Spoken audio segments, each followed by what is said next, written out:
Hi guys, pag-usapan natin yung Ace Beam Tac AA.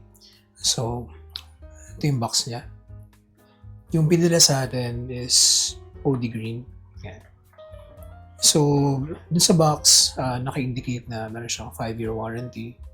Tapos, dual fuel siya. When we say dual fuel, pwede siya sa AA battery na 1.5 volts or yung 14500 na tinatawag.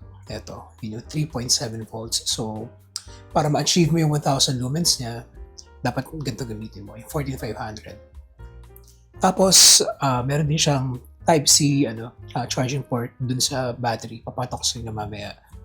Tapos, pwede daw siya i-tail stand. Tapos, waterproof siya up to 2 meters. IP6 stage siya. So, around 30 minutes pwede mo siyang i-submerge. And then,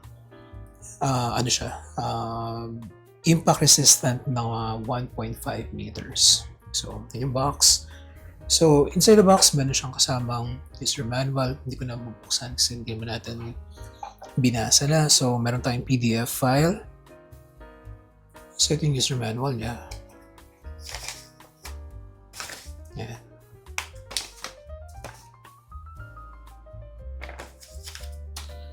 And then, kasama niyang battery na 14500. I think sinasabi ko na meron siyang USB na charging port. So, pwede mo i-charge directly. Ayun. Ito niya. Milo siya. Yung red.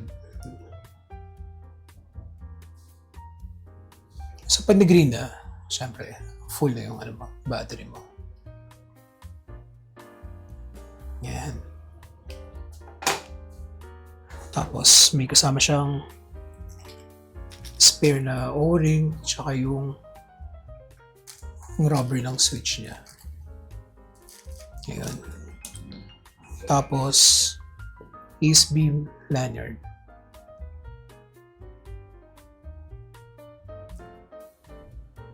Yan, so, okay, so ito yung unit natin. Ace Beam Tac AA. Kung mapansin mo yung knurling niya, or yung texture and anti-slip, so, hindi siya madulas. Gaya ko dry yung skin ko sa palad.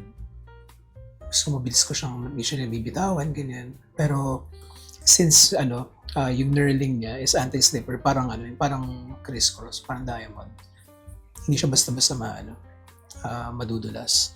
Tapos, syempre, gawa rin siya sa aircraft grade aluminum. Ano naman siya?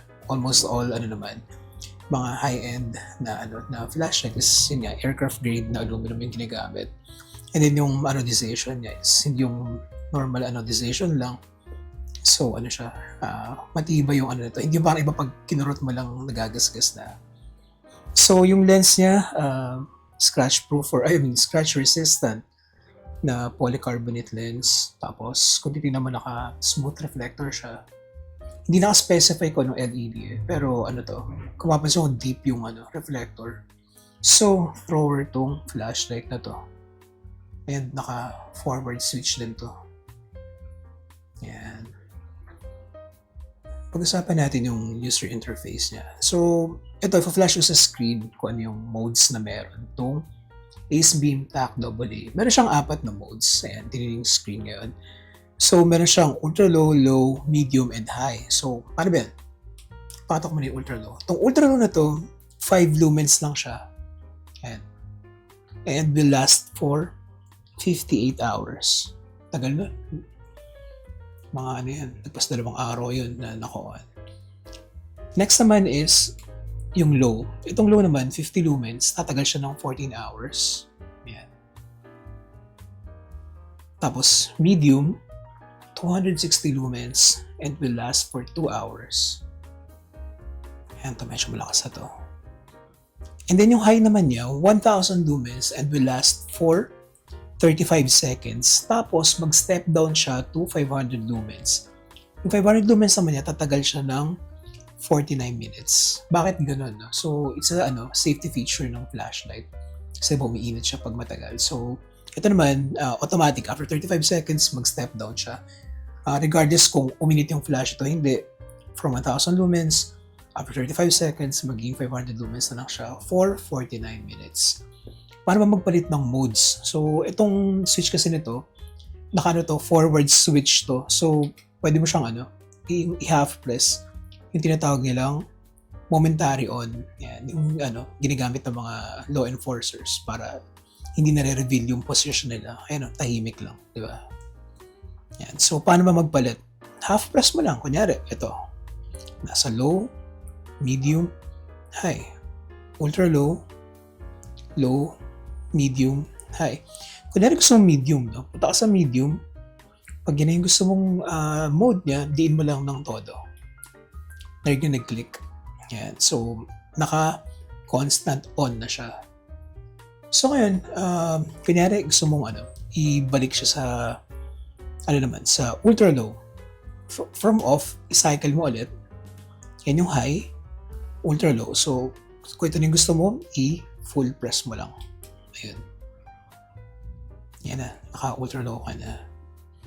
So, ulit, kunyari gusto ko, naka-high naman. So, pag off, cycle mo lang, half press, ultra low, low, medium, high, full press. Ayan.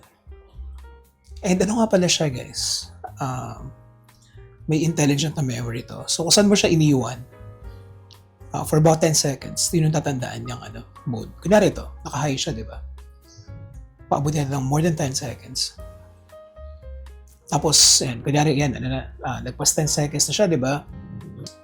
Pag in-off mo, and then, nag-relax ka for about 10 seconds din, matatandaan niya kung ano yung last na mode na ginamit mo. So, antayin natin yung 10 seconds, and, yan. Okay. So, pag in-on ko to, kailangan naka-high pa to. Kasi, yun nga, parang basta lumampas siya ng 10 seconds. Kasi pag in-on mo siya kagad, i-demo ko ulit. Pero, pakita ko muna. Yan. So, tinandaan niya yung huling mode na ginamit. Naka-high pa rin siya. Ano mangyayari pag hindi ko pinabot ng 10 seconds? So, kunwari naka-high, pag off, pinindot ko ulit, nagsa-cycle siya sa next na mode. Ayan o. So, para tandaan niya yung huling ginamit mo. Kunyari, ilagyan natin sa medium. Kailangan tumagal to ng 10 seconds na naka-on. Yan, tandaan na 10 seconds. Yan, estimate ko lang naman. And then, pag in-off ko to, kailangan tumagal din siya ng 10 seconds ulit para ma-activate yung memory mode niya. Kasi, gaya ng pinakita natin, pag di mo pinatagal to ng 10 seconds, magsacycle lang siya sa next na mode. So, kailangan naka-medium to. Ayan, naka-medium siya. So, basically, yung user interface niya. Ngayon, gawin natin, beam shot tayo sa labas. Tara.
time I'm feeling low.